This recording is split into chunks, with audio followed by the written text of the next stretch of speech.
வணக்கம். வாங்க இன்னைக்கு நாம பாசிப்பருப்பு வச்சு எப்படி இட்லி தோசைக்கு சாம்பார் செய்யறது அப்படின்னு பார்க்கலாம். அதுக்கு நான் 1 டம்ளர் அளவுக்கு பாசிப்பருப்பு எடுத்து நல்லா கழுவிட்டு 3 டம்ளர் அளவுக்கு தண்ணி ஊற்றிருக்கேன்.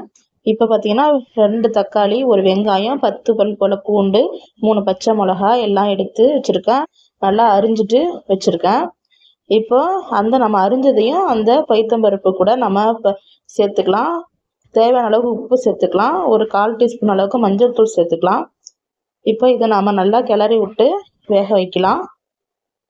அடுப்பில் வச்சுட்டு ஒரு 10 நிமிஷம் நல்லா கொதிக்கிட்டோம். 10 நிமிஷம் கழித்து நம்ம நல்லா பார்த்தோன்னா ஓரளவுக்கு வெந்திருக்கும். அதுக்கப்புறம் திரும்பி மறுபடியும் நல்லா நம்ம வேக வைப்போம். நல்லா வெந்துட்டு இருக்காம அடிக்கடி கரண்டி வச்சு கிளறி விட்டுட்டு இருக்கலாம்.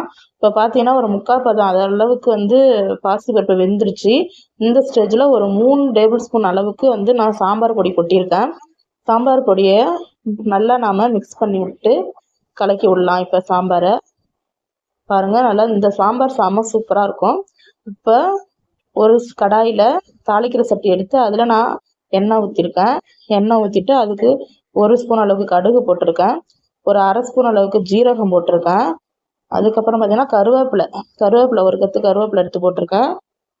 1 மிளகாய் எடுத்து 2 கிள்ளி போட்டிருக்கேன். தாளித்து இதை நம்ம அந்த சாம்பார் கூட சேர்த்துக்கலாம். தேவையான அளவுக்கு கொஞ்சமாக கொத்தமல்லி சேர்த்துக்கலாம். இப்போ மறுபடியும் நல்லா நம்ம கிளறி விட்டுக்கலாம். இப்போ பெருங்காய பொடி இறக்க போகிற நேரத்தில் கடைசியாக பெருங்காய பொடி போட்டு இறக்கிக்கலாம். லைக் பண்ணுங்கள், சப்ஸ்கிரைப் பண்ணுங்கள். தேங்க்யூ.